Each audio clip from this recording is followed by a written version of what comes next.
Maduro, presiden Venezuela, yang lagi sedang tidur di samping istrinya dicomot oleh Donald. Sebenarnya Amerika cuman mencari satu, nyari minyak. Karena Amerika memang adidaya, betul. Amerika memang kaya, betul. Tapi Amerika nggak punya minyak, maka dia mesti ngambil Venezuela. Tapi minyak Venezuela ini juga nggak aman, maka dia perlu minyak yang aset paling besar di dunia. Di mana itu? Iran. Itu enaknya ceramah di Unsri ini, nyambung. Di mana saya bilang Iran. Dulu nama presidennya Reza Pahlavi, bisa diatur oleh Amerika, tapi kemudian datanglah pemimpin spiritual namanya Ayatollah Khomeini tahun 79 tahun 80, maka semua perusahaan Eropa, Amerika stop, nggak boleh masuk. Akhirnya dia diembargo selama 46 tahun. Gimana cara dia bisa hidup 46 tahun? Jual minyaknya kemana? Amerika nggak mau beli minyaknya, Eropa juga nggak mau. Kenapa Iran tetap bisa tumbuh? Dia jualnya ke Rusia dan Cina. Ada ilmu khusus yang mengkaji ini. Ilmu apa namanya? Geopolitik. Geo dunia, politik. Jadi politiknya bukan antar pilkada kabupaten, tapi geopolitik dunia. Maka Ayatullah ini mesti digulingkan. Meninggal Ayatullah Ruhollah Khomeini, digantikan penerusnya namanya Ayatollah Ali Khamenei. Khamenei mesti dibunuh karena dialah pemimpin spiritual. Maka diserang, akhirnya meninggal. Mereka lupa, Amerika lupa. Dia sangka kalau kepalanya dipotong ini mati. Mereka lupa bahwa Iran pernah berperang 8 tahun dengan Irak. Siapa yang membiayai Irak waktu itu menghantam Iran? Amerika. Siapa yang disuruh menghabisi? Saddam Hussein. Saddam bantai. Sebetulnya itu latihan perang. Maka ketika dihajar, menurut Donald Trump 4 hari saja untuk menyelesaikan Iran. Begitu 4 hari tidak selesai, dia ngajak genjatan senjata. Lalu apa jawab Iran? Kau yang memulai, kami yang mengakhiri. Begitu jantannya. Kalau mau ambil minyak Venezuela, tumbangkan Maduro. Kalau mau ambil minyak Irak, tumbangkan Saddam. Kalau mau ambil minyak Libya, tumbangkan Gaddafi. Maka Gaddafi tumbang, Saddam tumbang, Ayatollah tumbang, Maduro tumbang. Kalau mau ambil minyak Indonesia, nggak ada bawa-bawa Islam. Universitas Sriwijaya, tapi isinya sangat Islami. Mahasiswanya belajar di masjid, mahasiswanya dipisah laki-laki dan perempuan, yang laki-laki di depan, yang perempuan di belakang, sehingga yang mahasiswa nggak bisa melirik mahasiswi, dan mahasiswi pun hanya bisa melihat tengkuk mahasiswa. Jadi nggak akan ada istilah pacaran di dalam masjid, di luar kita nggak tahu. Mudah-mudahan Allah menjaga adik-adik semua. Bagi yang sudah daftar dan lulus belajar di Universitas Sriwijaya, ini nikmat yang terbesar. Syukuri dengan ucapan Alhamdulillahi Rabbil Alamin. Dan kita berterima kasih kepada orang yang mengajarkan kita cara bersyukur dengan berselawat untuknya. Allahumma sholli ala Sayyidina Muhammad wa ala ali Sayyidina Muhammad. Ini kampus luas sekali.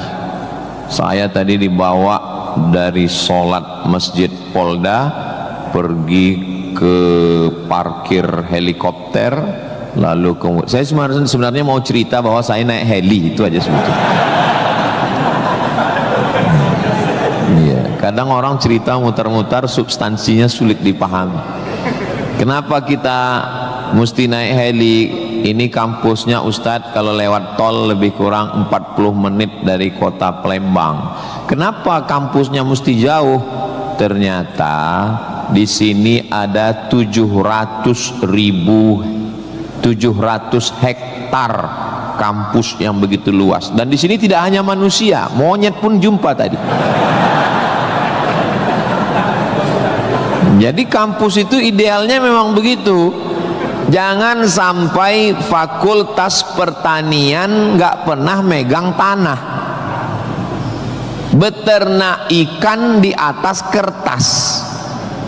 Fakultas peternakan, fakultas perikanan, tapi nggak pernah megang ikan, hanya presentasi makalah.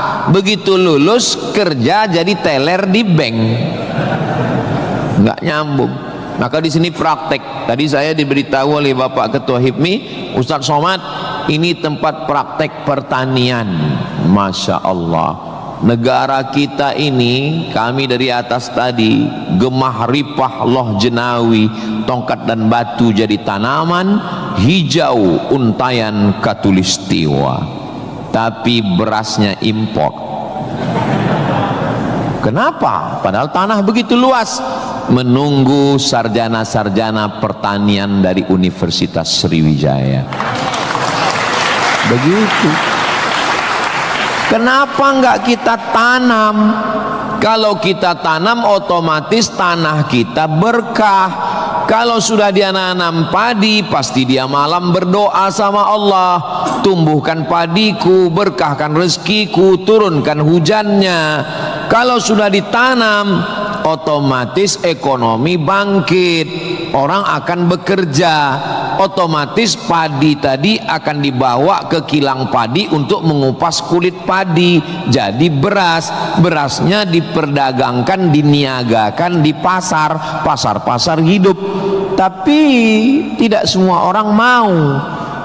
Kenapa? Karena dengan import ada fee, ada uang masuk, ada kejahatan, membunuh petani, membunuh pedagang, akhirnya orang dininabobokan. Jadi solusinya apa? Solusinya semua mesti berangkat dari kampus. Kampus apa? Kampus Universitas Sriwijaya. Ustadz beberapa kali nih nyebut Universitas Sriwijaya. Dia memang setiap 5 menit sekali disebut. Terus kalau orang belajar di Universitas Sriwijaya ini, Ustadz Somad dapat apa? Saya dapat amal jariah dari alumni-alumni yang membangun Indonesia menuju Indonesia Emas 2045 insya Allah.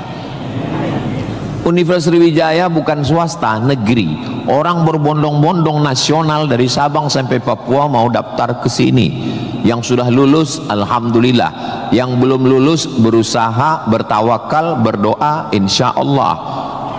Enggak lulus-lulus, innalillah.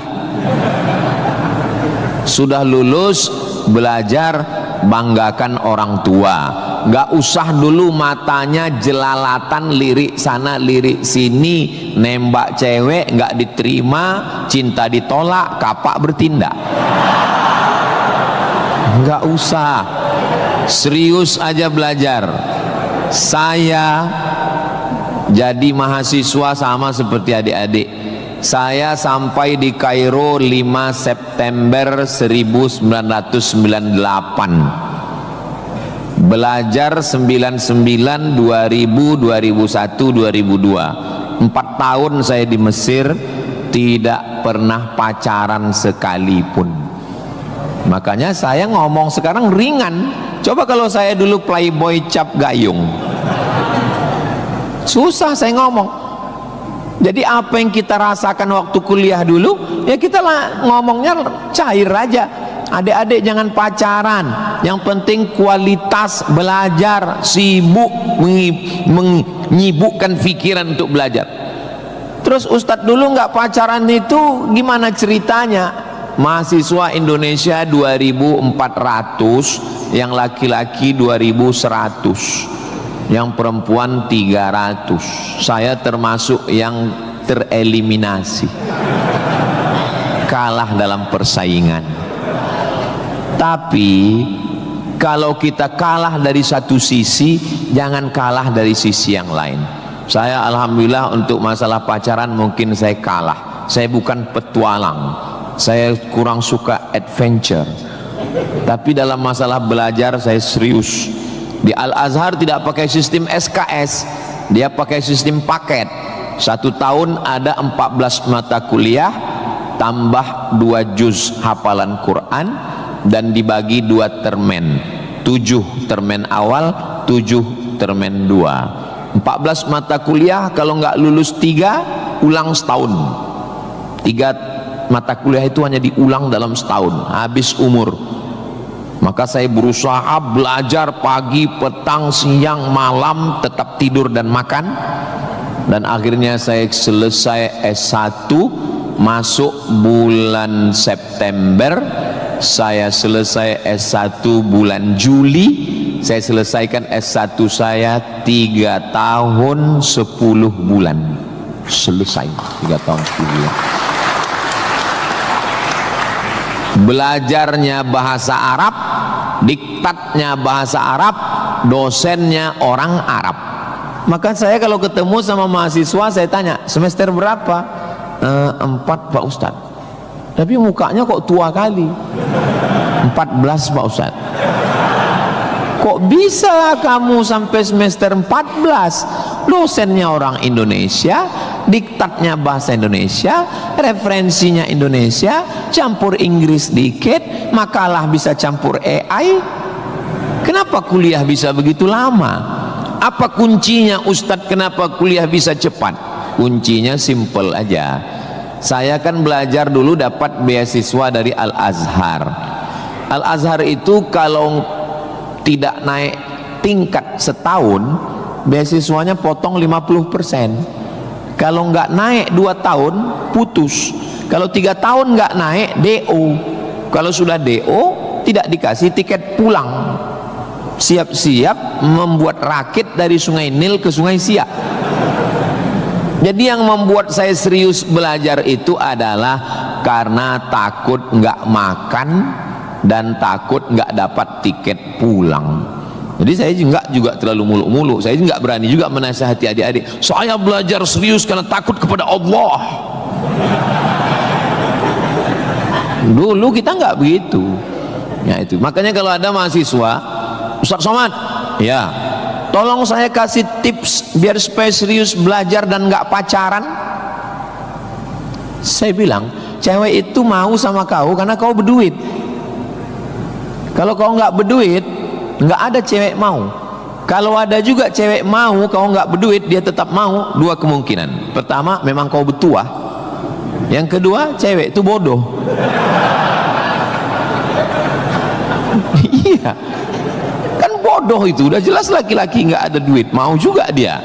Pelet apa yang dia pakai? Dari semester 1 pacaran, semester 2 sampai KKN, bonceng sana bonceng sini, pergi sana pergi sini, pacaran 5 tahun, ditinggal pas lagi sayang-sayangnya. Mohon maaf, kalau ada mahasiswi yang mau pacaran sampai 5 tahun, itu sama seperti iklan roti, dibuka, dijilat, dicelupin, nggak dimakan-makan.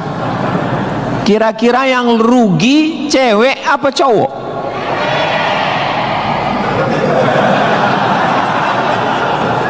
Kalau sudah tahu rugi masih mau pacaran, berarti itu IQ-nya di bawah rata-rata itu. Itu pasti nggak lulus di Unsri itu. Di Universitas Sriwijaya ini orangnya cerdas secara intelektual dan cerdas secara spiritual dan cerdas secara emosional. Cinta, benci, marah, sayang, kecewa, bahagia, itu semuanya adalah emosional. Bahwa kamu jatuh cinta, kalau ada mahasiswa jatuh cinta sama mahasiswi, bersyukurlah, berarti kau nggak homo. Tapi ketika cintamu itu mengalahkan prestasi studi, ingat, orang tuamu bersusah-susah di kampung, kepala jadi kaki, kaki jadi kepala, dia bertani sawah di kampung. Pagi waktu dia mau pergi ke sawah masih bisa dibedakan mana bapakmu, mana sapi. Begitu pulang sore sama bentuknya. Tiba-tiba kamu di kampus menjadi foto model, menjadi, nggak usahlah diteruskan, menyakitkan hati. Kenapa ceramah Ustaz Somad ini kok menyinggung saya terus ya? Kunci mendengar ceramah Ustaz Somad itu satu, jangan tersinggung. Ada beberapa orang tersinggung, pulang meninggal.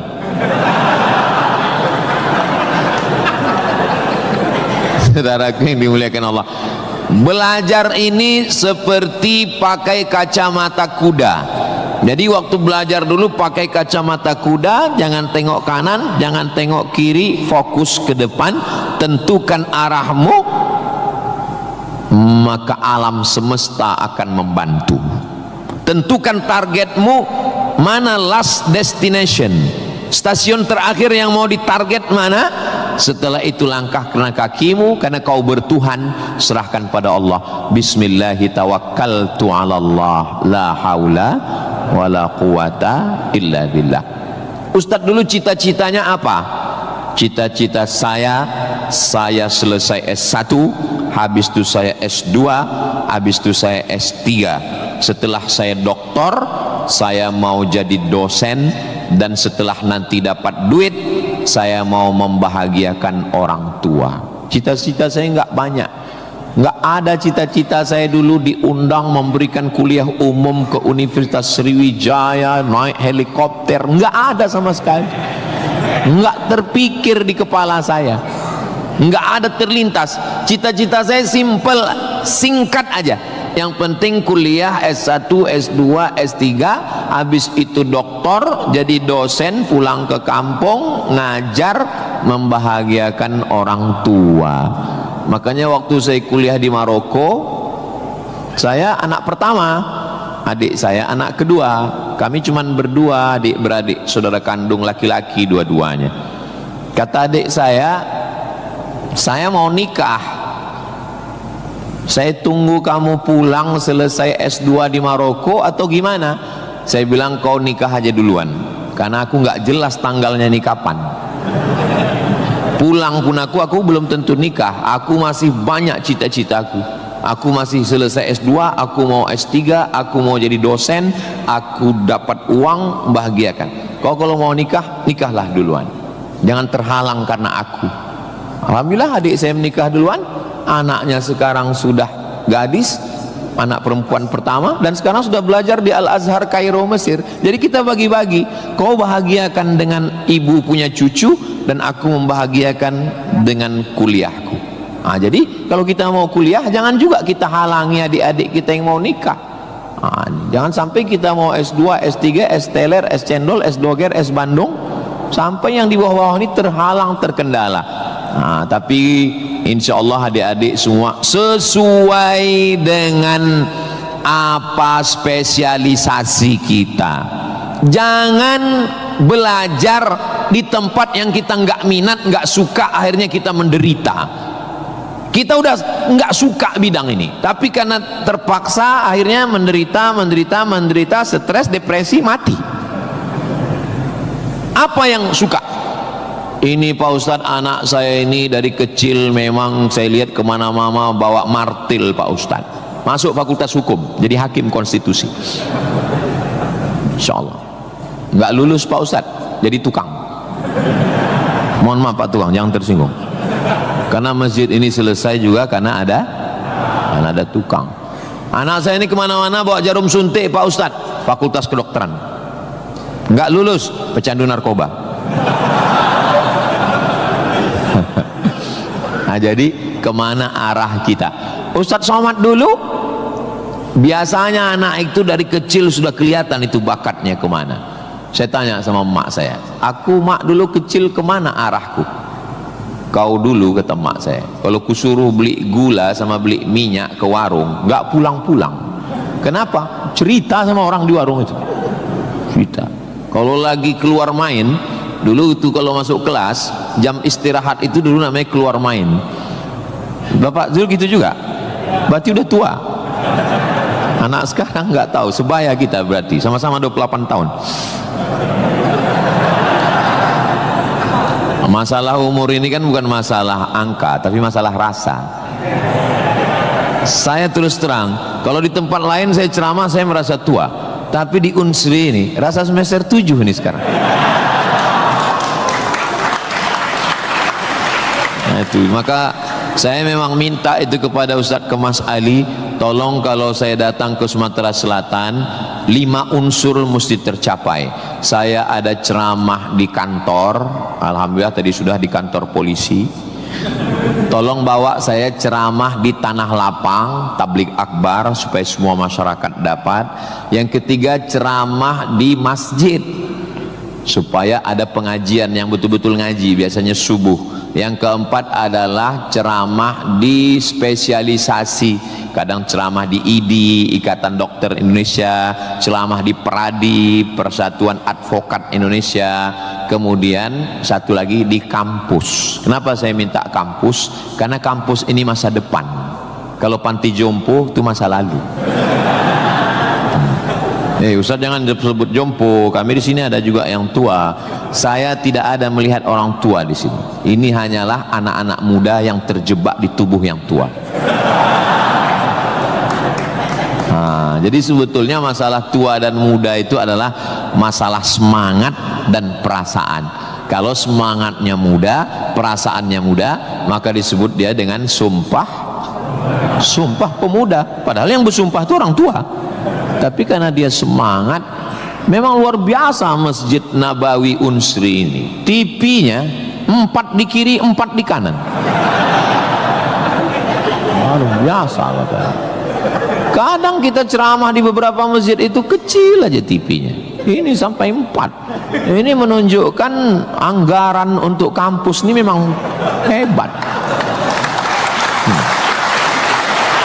Itu luar biasa.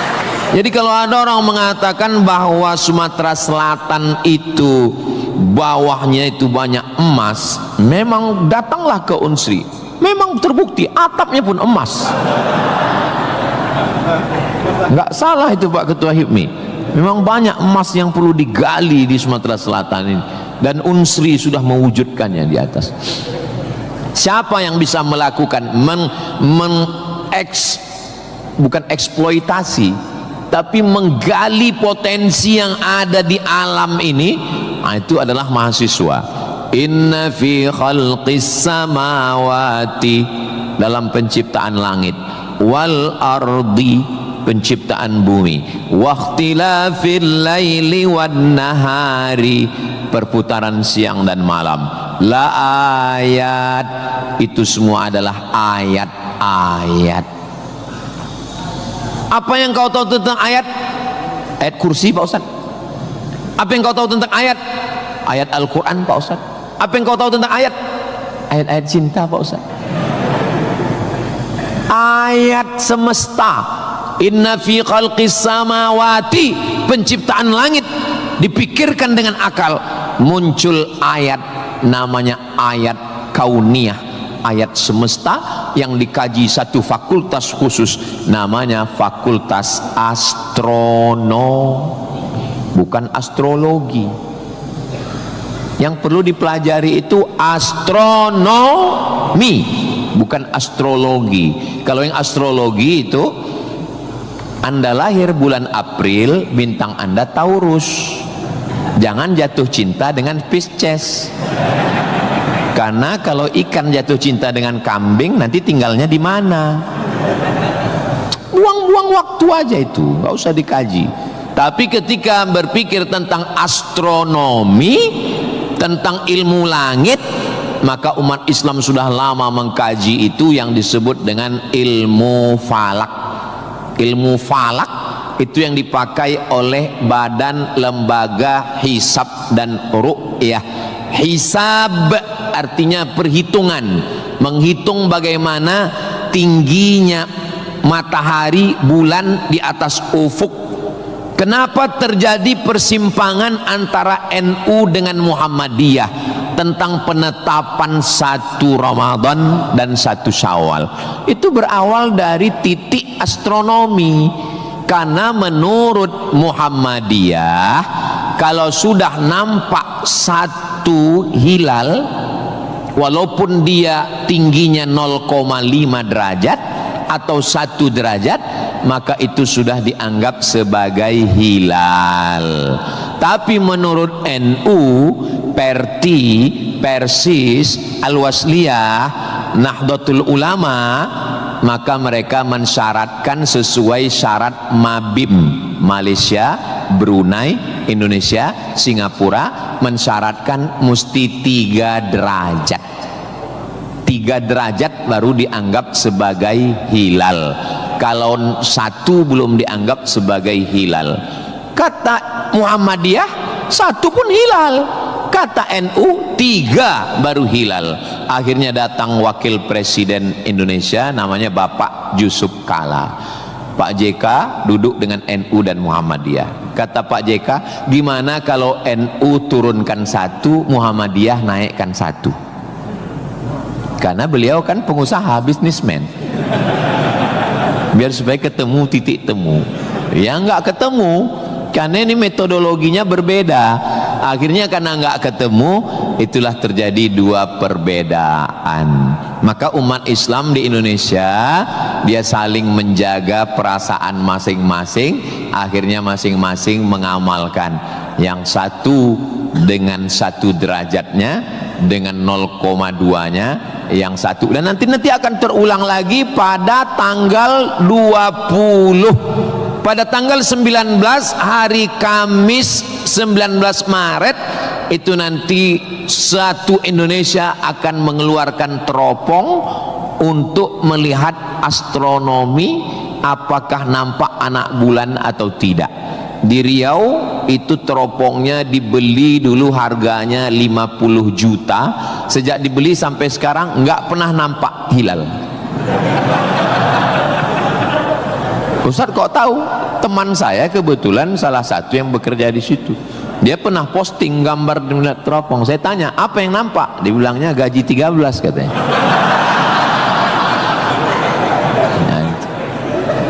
Nah, itu hanya bisa diselesaikan oleh astronomi. Ilmunya, orangnya astronom. Inna fi khalqis samawati wal ardi, bumi, satu fakultas muncul namanya fakultas geologi. Geo bumi, logi ilmu, geologi ilmu bumi. Ternyata di dalam bumi ini ada batu bara. Di dalam bumi Sumatera Selatan ini batu bara. Ustaz tahu dari mana? Tadi waktu kami naik heli tadi. Ini nyebut heli ini 20 menit sekali harus diulang. Waktu kami tadi naik, itu di Sungai Musi di bawah banyak sekali kapal-kapal membawa batu bara. Batu bara itu di dalam tanah. Tapi kalau di Sumatera Utara di atas tanah. Abdul Somad batu bara. Di dalamnya ada nikel, di dalamnya ada minyak, di dalamnya ada emas, di dalamnya ada fosfat, di dalam ada gas. Banyak sekali. Sebetulnya yang dicari Donald Bebek itu apa?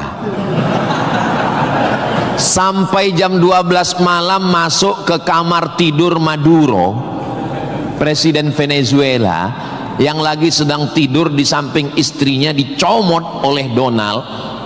Sebenarnya Amerika cuman mencari satu, nyari minyak. Karena Amerika memang adidaya, betul.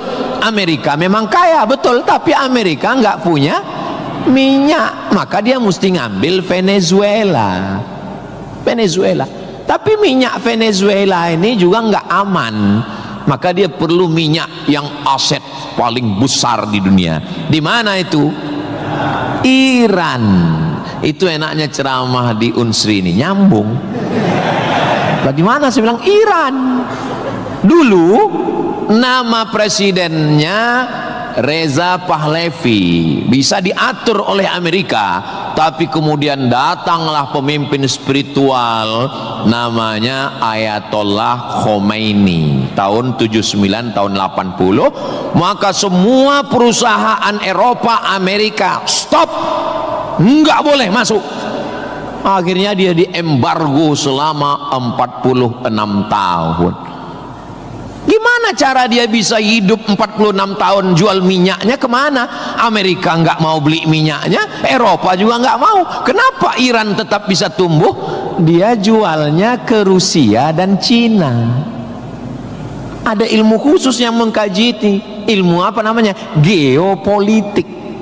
Geo dunia, politik. Jadi politiknya bukan antar pilkada kabupaten, tapi geopolitik dunia. Maka Ayatullah ini mesti digulingkan.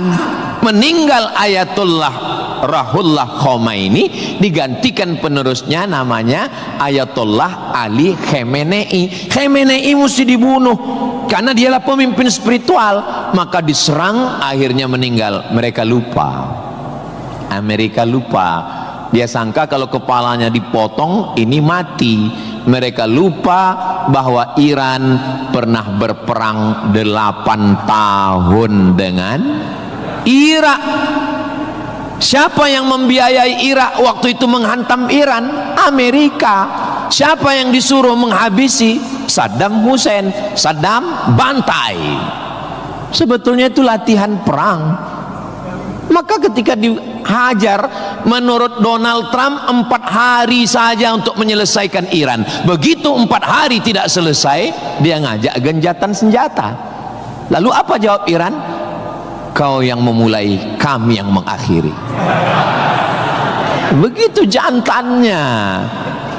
Kalau mau ambil minyak Venezuela, tumbangkan Maduro. Kalau mau ambil minyak Irak, tumbangkan Saddam. Kalau mau ambil minyak Libya, tumbangkan Gaddafi. Maka Gaddafi tumbang, Saddam tumbang, Ayatollah tumbang, Maduro tumbang. Kalau mau ambil minyak Indonesia,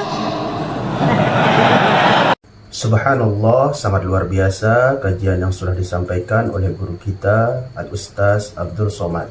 Sahabat beriman yang dirahmati Allah Subhanahu wa taala, jangan beranjak dulu karena kajian beliau belum selesai dan masih banyak hal-hal menarik yang akan disampaikan oleh beliau. Selamat mendengarkan. saudaraku yang dimuliakan Allah Subhanahu wa taala. Itulah hebatnya. Jadi adik-adik, saya ajak 2 SKS kuliah geopolitik. Kenapa untuk mengambil minyak Venezuela mesti ditumbangkan Maduro? Kenapa untuk mengambil minyak Baghdad Saddam mesti ditumbangkan? Kenapa untuk mengambil minyak Libya Gaddafi mesti ditumbangkan? Kenapa Indonesia nggak ada yang ganggu? Karena di Indonesia nggak tumbang pun minyaknya udah dapat. Saudara yang dimuliakan Allah Subhanahu wa taala. Sebetulnya dulu nggak tahu adik-adik belajar sejarah gimana. Tapi kalau saya dulu belajar sejarah, Belanda datang ke Indonesia ingin mencari rempah-rempah. Kayu manis, buah pala, merica, ketumbar. Kita pun waktu itu bingung. Nanya sama guru SD, ya, Belanda kesini naik kapal kayu jauh-jauh dari Amsterdam, 3 bulan naik kapal cuman mau cari rempah. Iya katanya. Sekarang baru kita tahu mereka bukan nyari rempah, nyari minyak. Ini udah di kapling-kaplingnya. Papua emas, Sulawesi nikel. Ada satu pulau namanya Pulau Emas, Swarna Dwipa. Swarna Dwipa artinya pulau emas, nama lain dari Sumatera. Dulu ketika Portugis, ada satu negara namanya Portugal, orangnya namanya Portugis. Portugis dengan Portugal itu sama, cuman beda nama negaranya Portugal, orangnya Portugis. Portugal itu bukan persatuan orang tua gatal.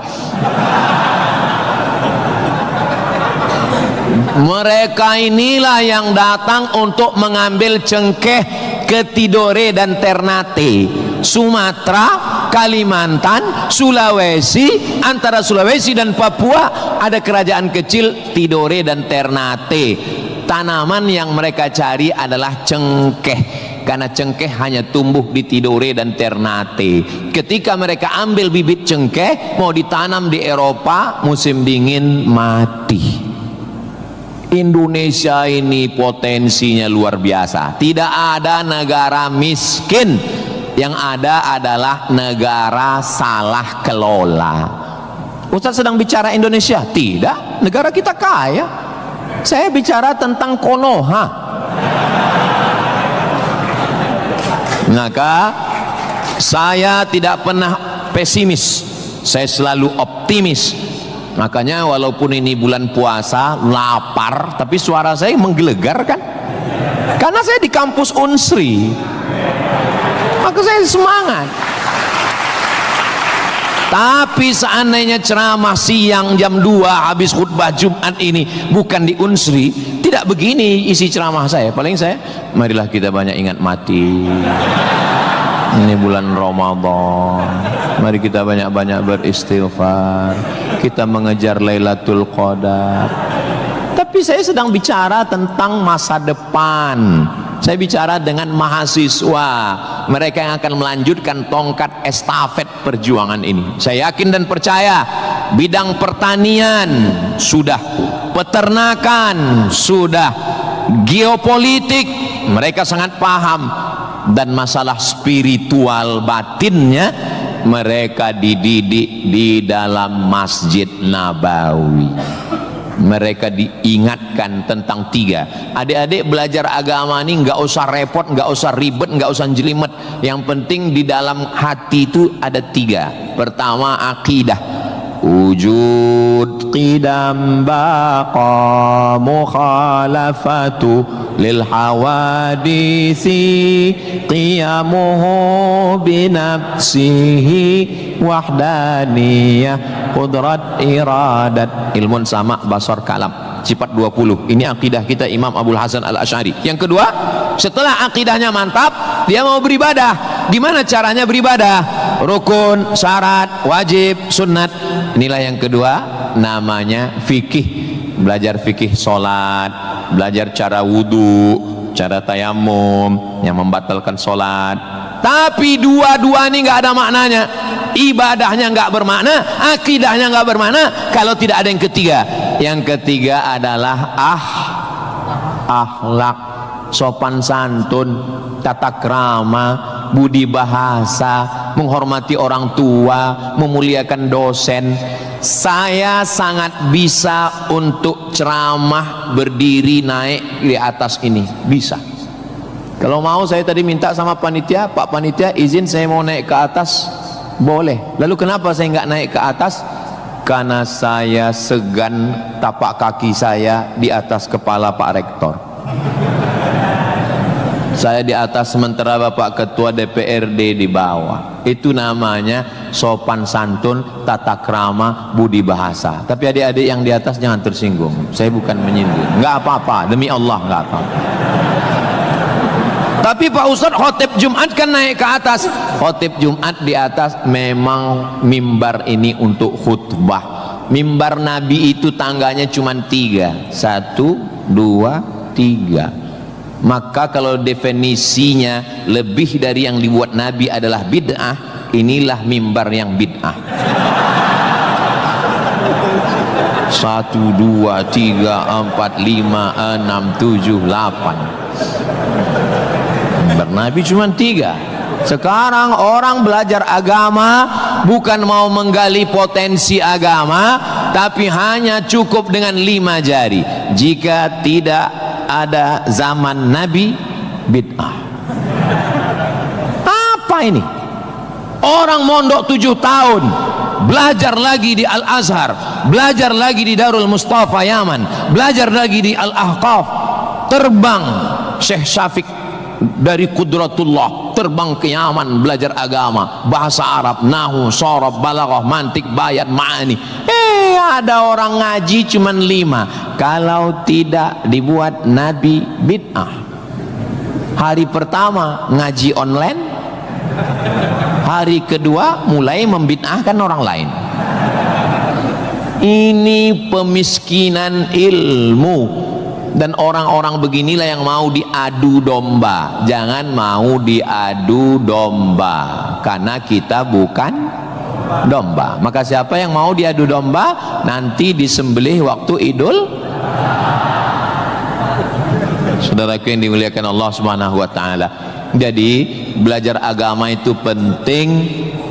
Kalau di universitas agama Islam memang dia ada pelajaran yang begitu banyak, tapi di universitas umum mereka belajar 2 SKS, 16 tatap muka, potong mid semester, potong pertemuan pertama, potong libur banjir, asap dan mati lampu. Hanya tinggal 5 pertemuan. Apa yang bisa diambil dari situ? Tapi saya optimis di Palembang, di Sumatera Selatan, orang tidak hanya ngaji di kampus, tapi juga ngaji di masjid. Bulan Ramadan ini pengajian penuh. Kultum subuh, kultum duha, kultum zuhur, kultum asar, kultum menjelang berbuka, kultum habis isya menjelang tarawih, tambah malam 10 terakhir kultum iktikaf. Maka ada namanya madrasah Ramadan. Kira-kira selesai Ramadan ini apa yang bertambah? Alhamdulillah Ustaz Somad, selesai berRamadan ini ada 5 yang bertambah. Apa dia? Berat badan, kolesterol, gula darah, diabetes, asam lambung. Mudah-mudahan selesai Ramadan ini kita sehat walafiat semuanya insyaallah. Ustaz Somad ceramahnya jangan lewat dari jam 2.30. Kenapa? Karena kalau lewat Ustadz ditinggalkan helikopter. Begitu arahan tadi. Saya sebetulnya mau berlama-lama dengan adik-adik sekalian, karena saya nyaman ceramah di Unsri ini. Tapi apalah daya, memang sedap makan ikan gulama, dimakan sambil nonton Harry Potter. Saya tidak bisa berlama-lama karena takut ditinggalkan helikopter. Itulah yang dapat saya sampaikan pada kesempatan yang baik dan mulia ini. Adapun tepuk tangan yang kurang semangat saya maklum karena lapar semuanya. Kepada Bapak Rektor dan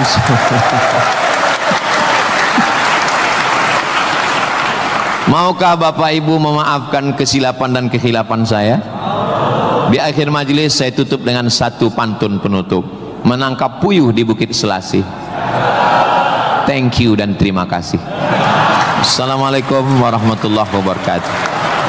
Tadi dipesankan Ustaz langsung baca doa, Allahumma ja'al hadhil jami'ata jami'atan mubarakatan fiha. Ya Allah, jadikanlah Universitas Sriwijaya universitas yang penuh dengan keberkahan. Allahumma jazi asatidatina, berikanlah balasan terbaik kepada Bapak Rektor, Wakil Rektor, Dekan, Wakil Dekan, Ketua Jurusan, dosen-dosen kami ya Allah.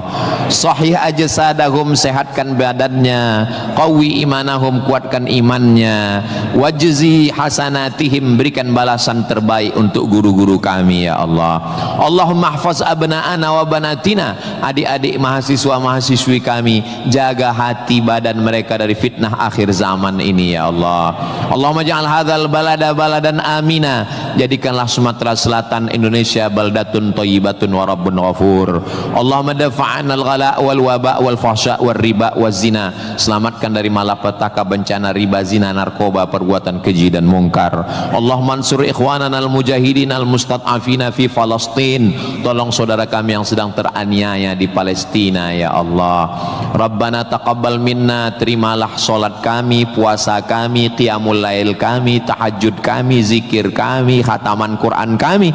Wa tammim taqsirana, sempurnakan segala kekurangan kami. Waqtim bis salihati a'malana, tutup umur kami dengan husnul khatimah. Kama jama'tana fi hadzal majlisil mubarak, sebagaimana engkau kumpulkan kami di majelis ilmu di tempat terbaik, di waktu yang baik, dengan ibadah yang baik, kumpulkan kami nanti di surga bersama Nabi Muhammad sallallahu alaihi wasallam. Rabbana atina fid dunya hasanah wa fil akhirati hasanah wa qina adzabannar. Wa sallallahu ala sayyidina Muhammad wa ala alihi wa sahbihi wa sallam walhamdulillahi rabbil alamin. Taqabbalallahu minkum minna wa minkum taqabbal ya karim.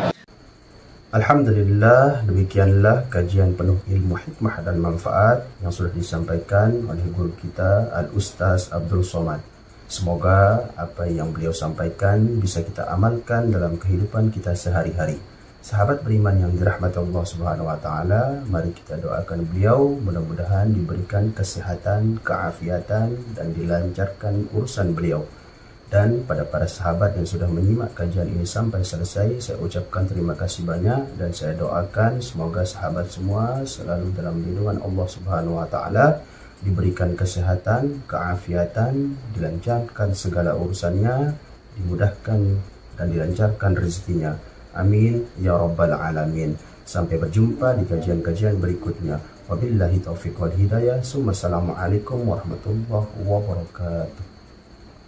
Setelah kita mendengarkan bersama kajian dari guru kita Al-Ustaz Abdul Somad, sekarang mari kita lanjutkan aktivitas kita masing-masing. Semoga apa yang sudah disampaikan beliau menjadi ilmu yang bermanfaat dalam kehidupan kita sehari-hari.